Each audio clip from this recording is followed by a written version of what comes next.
Charles, thank you. Now Nancy Amato with the view from an upgraded campus at Coppin State University.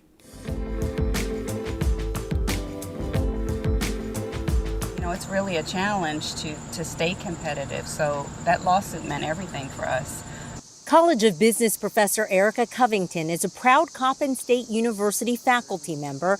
Like so many others, she's eagerly anticipating what the future will hold once the HBCU settlement funds become available. I think it will go to good use. Part of the agreement with the settlement is that it will go to programs and resources so that we don't have to worry about, our programs being duplicated or, not having the funding to put out new programs so that we can compete with, the larger universities. So it was huge for us.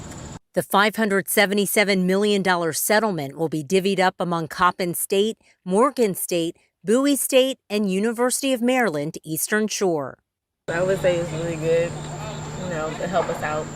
Students we met at Coppin State say it's a great time to be attending an HBCU. There's a lack of, black development around Baltimore City, and this is one of the major HBCUs. I want to be in a place where I feel like my education is valued and where I can be taken seriously and relate to the students. And it's like we have a different understanding with our professors too. It's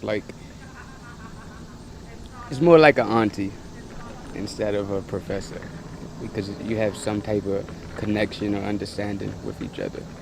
Here at Coppin State, the provost and vice president says the settlement money will go a long way toward marketing the school, which is the smallest of the state's 4 HBCUs.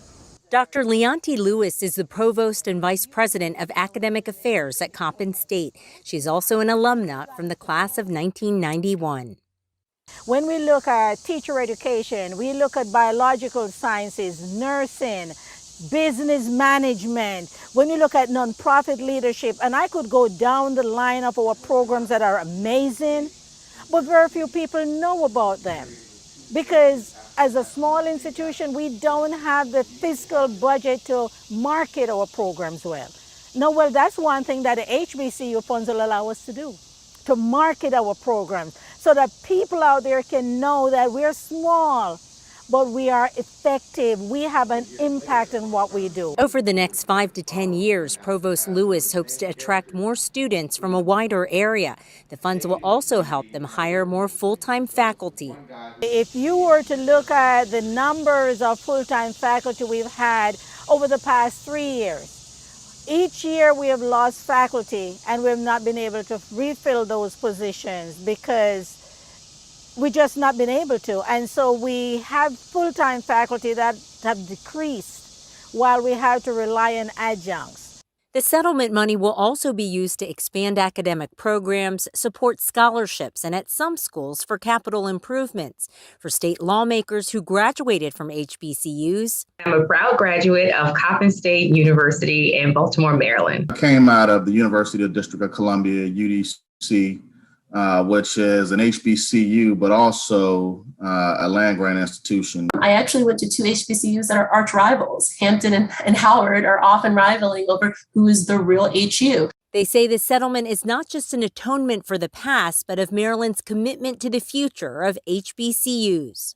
This is just the beginning. I know that several legislators that I speak to, and most importantly, our Speaker of the House, Adrian Jones, we're very committed to making sure that Maryland's HBCUs continue to thrive and that they grow. We have the money in place, and now let's make sure we got the proper programs in place so that our kids can go to HBCUs and get this world-class education without being able to find it anywhere else except at the HBCUs in Prince George's County, in the rest of the state of Maryland.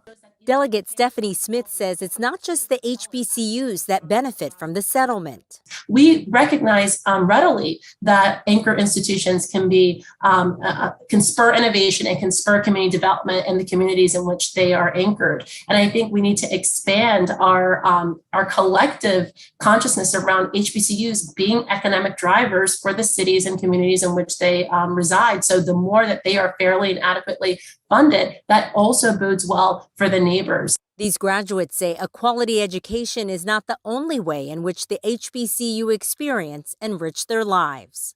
You walk in and it's a family feel when you get to an HBCU. You know, they take care of you. They make sure that students are squared away, and it's a big family. And that's why you see so much with homecomings every year, because it's not just the educational experience.